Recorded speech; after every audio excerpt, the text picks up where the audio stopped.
বান্দার আমানত রক্ষার জন্য দায়িত্ব দিছে, আর কাউকে আল্লাহ রাব্বুল আলামিন আল্লাহর পক্ষ থেকে আমানত রক্ষার দায়িত্ব দিছে। যেমন আপনাদের সামনে আমি বসে কথা বলতেছি, এমন হাজারো উলামায়ে কেরাম আপনাদের সামনে কথা বলে, আমাদেরকে আল্লাহ রাব্বুল আলামিন আমানত দিয়ে পাঠাইছে আল্লাহর পক্ষ থেকে। এই কোরআনের আমানত আল্লাহ রাব্বুল আলামিন বলছে, এই কোরআন তোমাদের কাছে আমানত পাঠাইছি। প্রত্যেকটা শব্দ, প্রত্যেকটা লফজ, প্রত্যেকটা ভাষা আমি আল্লাহ থেকে যা নাজিল করছি সব কিছু আমার বান্দার কাছে পাই টু পাই পৌঁছায় দেওয়ার দায়িত্ব।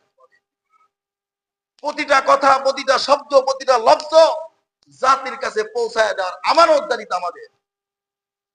এই আমানতদারিতা যদি রক্ষা করতে না পারি, আল্লাহ রাসূল সাল্লাল্লাহু আলাইহি সাল্লাম বুখারী শরীফের হাদিসে আল্লাহ রাসূল বলেন, কাল কিয়ামতের ময়দানে লিকুল্লি গাদিরিন লিওয়াউন, প্রত্যেকটা গাদ্দার, প্রত্যেকটা আমানতের খেয়ানতকারী, প্রত্যেকটা জাতির মাল আত্মসাৎকারী, প্রত্যেকটা জাতির খেয়ানতকারী, প্রত্যেকটা বাইতুল মালের খেয়ানতকারী, প্রত্যেকটা সমাজের খেয়ানতকারী, প্রত্যেকটা মাদ্রাসার খেয়ানতকারী, প্রত্যেকটা মসজিদের খেয়ানতকারী, প্রত্যেকটা ওয়ারিসের খেয়ানতকারী, প্রত্যেকটা পাড়া প্রতিবেশীর খেয়ানতকারী, প্রত্যেকটা আত্মীয় স্বজন এর খেয়ানতকারীর একটা সাইনবোর্ড, একটা পতাকা থাকবে।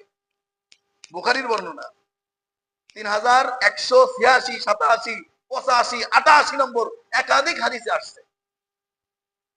আল্লাহ রাসূল বলেন, লিকুল্লি গাদিরিন লিওয়াউন, প্রত্যেকটা গাদ্দারের জন্য একটা পতাকা দেওয়া হবে। কোথায় দেওয়া হবে জানেন?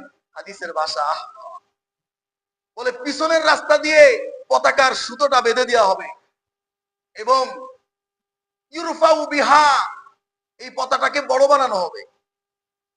বিকদরি গদরিহি, তার খেয়ানতের পরিমাণ অনুযায়ী।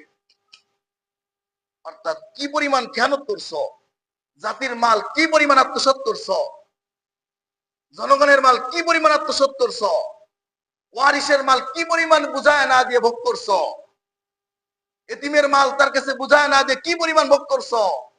আল্লাহর আমানত উলামায়ে কিরাম তোমাকে আলেম বানাইছিলাম, তুমি জাতির কাছে পৌঁছায় না দিয়ে চাকরির ভয়ে, ক্ষমতার ভয়ে তুমি আমার কথাকে গোপন রাখছো।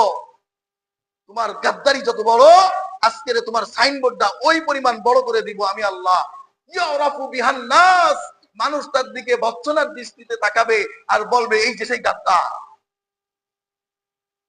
এই যে আলেম নামক সে জালেম, যে আল্লাহর কথাকে কি করছে, জাতির সামনে পরিপূর্ণ প্রকাশ করে নাই চাকরির ভয়ে, ক্ষমতার ভয়ে, জেল হাজতের ভয়ে। এই সেই গাদ্দার আলেম নামক, এই সেই আমাদের রাহবার আলেম, জাতির রাহবার নামক, এই সেই চেয়ারম্যান, এই সেই মেম্বার, এই সেই হুইপ, এই সেই প্রেসিডেন্ট, যে আমাদের জাতির মাল আত্মসাৎ করছে নিজের স্বার্থে। একটা হাদিস, প্রত্যেকটা হাদিসের কথা যেন কলিজা ছিঁড়ে ফেলে। কথাগুলো কি বলছে? এমন বড় সাইনবোর্ড, যার গাদ্দারি যত বড়, যার খেয়ানতদারিতা তত বড়, তার পিছনে এত বড় সাইনবোর্ড লাগায় দেওয়া হবে। সর্বপ্রথম কিয়ামতের ময়দানে উঠার সাথে সাথেই, এখনো বিচার হয় নাই, সাইনবোর্ড দেখে মানুষ ভৎসনার দৃষ্টিতে তাকাবে।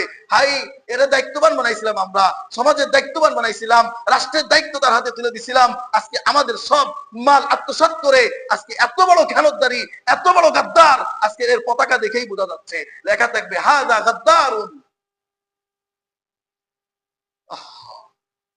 এই জন্য আমানতদারিতা বড় বড় ইবাদত, আমানতদারিতা বড় ইবাদত।